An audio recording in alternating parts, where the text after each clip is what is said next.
아름답기로 유명하고 호국의 길이라고도 불리는 강화 나들길 2코스입니다. 자, 지금 시작합니다. 호국 돈대길입니다. 갑곶돈대부터 초지돈대까지 가는데요. 자, 갑곶돈대 들어오자마자 오른쪽으로 이렇게 비석군을 만날 수 있습니다. 우리가 지금 대한민국에 태어난 게 얼마나 자랑스러운 일인지, 그리고 또 지금 이 시대에 사는 게 얼마나 다행스러운 일인지, 자, 그 팁부터, 재미부터 먼저 하나 드립니다. 자, 여기 보면 이 수많은 비석 중에 가장 주목해서 봐야 될 게 바로 이 금표입니다. 금표비. 금표라는 거니까 이렇게 출입을 금하거나 어떤 행위를 금한다고 하는데요. 여기 지금 조선시대에 형벌이 쓰여 있습니다. 근데 여기 보면 장 100, 곤장 100대, 장 80, 곤장 80대란 얘기예요. 곤장 30대를 맞으면 생명이 왔다 갔다 할 정도라고 하는데, 그렇다면 도대체 어떤 중죄인이길래 곤장을 100대를 맞고 80대를 맞았을까요? 참고로 통행금지 위반이 곤장 10대였다고 하는데요. 자, 알고 나시면 깜짝 놀랄 겁니다. 가축 풀어놓고 키우는 사람이 곤장 100대, 요즘 말로 해석을 하면 반려견들하고 저기 목줄 안 하고 입마개 안 하고 돌아다니시잖아요. 그럼 조선시대 같으면 큰일 날 겁니다. 곤장 100대예요. 자, 그럼 그 옆에 80대는요, 쓰레기 무단 투기하면 곤장 80대, 이것도 거의 죽을 수도 있는 겁니다. 그러니까 요즘으로 따지면 쓰레기 분리수거 제대로 안 하시면 곤장 80대 큰일 날 수도 있는 거예요. 그렇기 때문에 우리가 정말 2020년 이 대한민국에서 살고 있는 게 얼마나 다행인지, 조선시대에 태어났으면 큰일 나실 분들 많을 것 같은데요. 그리고 삼천리 금수강산, 아름다운 우리나라, 이게 정말 이 조상들의 자연보호 정신에서부터 만들어진 거다, 이런 것도 여기서 또 하나 알 수 있고요. 간단한 재미 하나 확인해보고, 그리고 이제부터 이 멋진 호국 돈대길 강화 나들길 2코스 시작합니다. 호국의 섬 강화도 갑곶돈대, 여기가 정말 최고 요충지였다고 하죠. 여기가 이제 염하라고 하는, 이게 바다입니다. 여기는 여기서부터 지금 500m만 올라가면 그게 바로 한강 하구라고 그러죠. 저쪽이 김포예요. 그리고 저쪽이 인천이고, 한강으로 이렇게 해서 이제 한양으로 들어가는 거죠. 그래서 정말 예전 역사에서 뭐 병인양요, 신미양요, 뭐 운요 사건이, 모든 사건들 바로 그 주무대가 이 강화도 바로 여기, 이 염하 바로 여기였습니다. 대포가 두 개가 있는데, 그때 당시 주력 대포들은 홍위포, 조선시대 우리나라 주력 대포 홍위포라고 합니다. 웅장하죠. 근데 여기 재밌는 건요, 이 당시 포탄 날아가는 건 멋있게 잘 날아가는데 포탄이 터지는 건 아니어서, 그러니까 이렇게 큰 위력, 살상력은 별로 없었다고 그러고요. 대신 근데 이거 터지는 소리 하나는 끝내줬다고 합니다. 그냥 뻥 하고 날아가서 다 기절했다니까. 공포탄? 그러니까 무서운 공포탄이죠. 소리도 그렇고, 이제 포탄 맞으면. 그 다음에 요건 소포, 작은 포. 그 다음에 여기 아주 조그만 거, 요 귀여운 거는 임진왜란 때부터 썼다고 하는데, 블랑기. 예, 블랑기. 이름이 야들야들하죠. 프랑스에서 만들어서 명나라 통에 수입됐다고 하니까 뭐라 그럴까요? 제조 원산 프랑스, 유통 명나라. 블랑기입니다. 이름도 그래서 귀여워요. 블랑기. 아, 늑대랑자구나. 갑곶돈대 즐기는 포인트 하나 더. 요 나무는 꼭 만나고 가셔야 됩니다. 이게 진짜로, 왜냐면요, 400년 된 나무예요. 강화도에 딱 두 그루 남았다고 하는데, 그 중에 하나가 요 갑곶돈대에 있고요. 바로 그 당시 군사적 용도, 이 억새 가시 때문에 천연 철조망 역할을 했다는 바로 그 탱자나무. 그러니까 유서 깊은 탱자나무인데, 저는 지난번 제주도 취사적거지에서부터 하도 찔려서 트라우마도 있는데, 또 찔렸네. 따가워. 강화도는 무려 53개의 군사시설 돈대가 톱니바퀴처럼 물려 있습니다. 정말 그 당시 최고의 군사시설이라고 하는데요. 그래서인지 호국돈대길 가장 잘 즐기는 방법은 그 돈대를 잘 이용하는 겁니다. 강화도 감상 포인트 중에 정말 중요한 곳, 강화도의 군사시설 중에 가장 볼 것이 많은 곳이 바로 이곳 광성보입니다.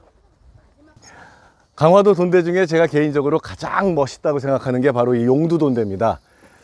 강화 나들길 2코스의 또 하나의 감상 포인트, 세계 전쟁사에 큰 획을 그었던 손돌목 돈대입니다.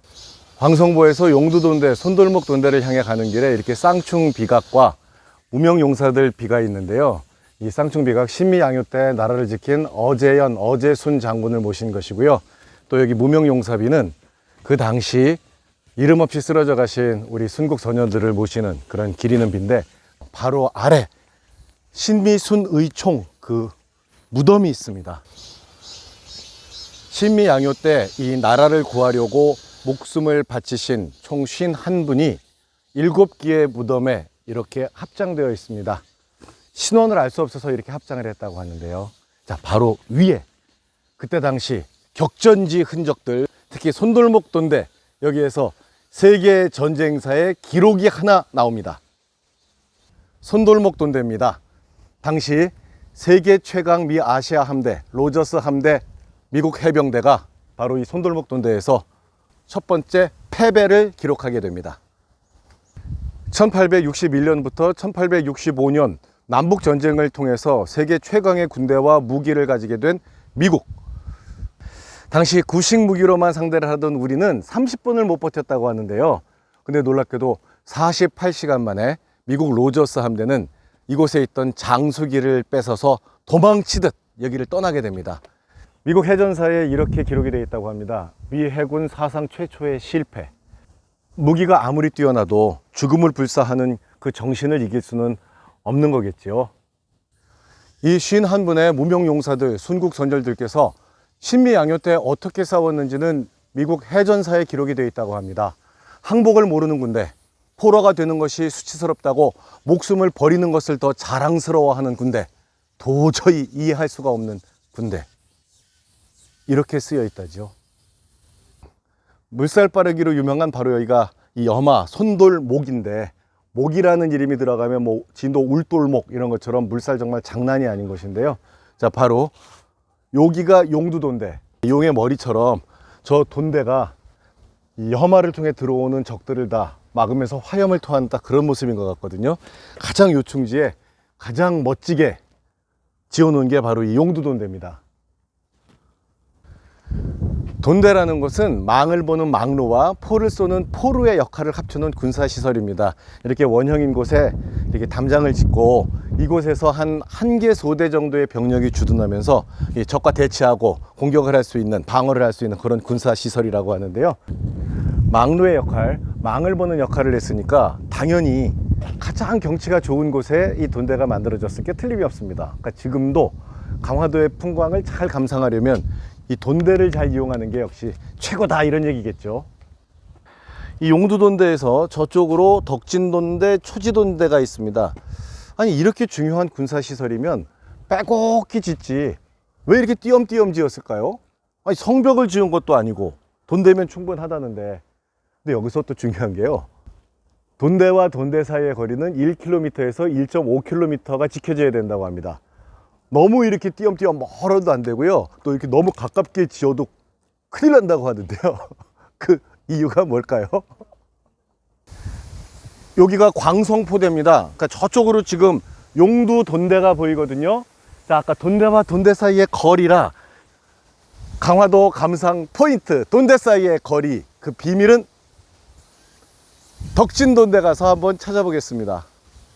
덕진돈대 위에서 보면 저쪽으로 또 다른 돈대의 포대가 보입니다. 정말 일정한 거리에 이렇게 돈대들이 규칙적으로 배치되어 있는데요.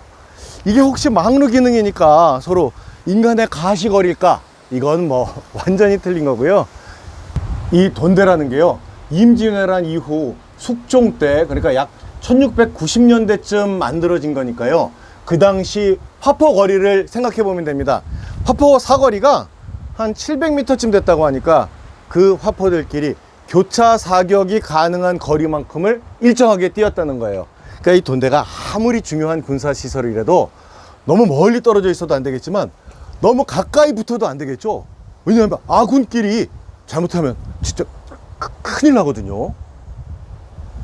덕진돈대 그리고 남장포대, 요 두 개의 모습만 가지고도 야, 그 당시에는 이런 포를 썼구나 하는 거를 알 수가 있는 거였습니다. 자, 초지대교 넘어서 초지돈대. 신미양요 때 이곳에 마치 도깨비 불이 튀는 것 같이 번쩍번쩍했다는 정도로 최대 격전지였다고 하는데요. 그때 아시아 함대가 쏜 포가 이 초지돈대에 맞은 그 포탄의 흔적 지금도 그대로 있습니다. 바로 이 옆에 소나무, 여기도 바로 그때 그 포탄 자국 아직도 생생하네요.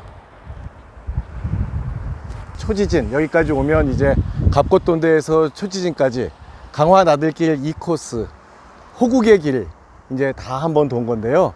저는 여기가 참 좋네요. 제 가족들, 딸 친구들하고 한 번 더 오려고요. 진짜로. 너무 반갑습니다. 네, 반갑습니다. 예. 꼭 구독해 주셔야 돼요, 오늘. 하신 지 오래되셨어요? 아, 예, 감사합니다. 땅기. 여러분 빨리 구독, 좋아요, 댓글 다음에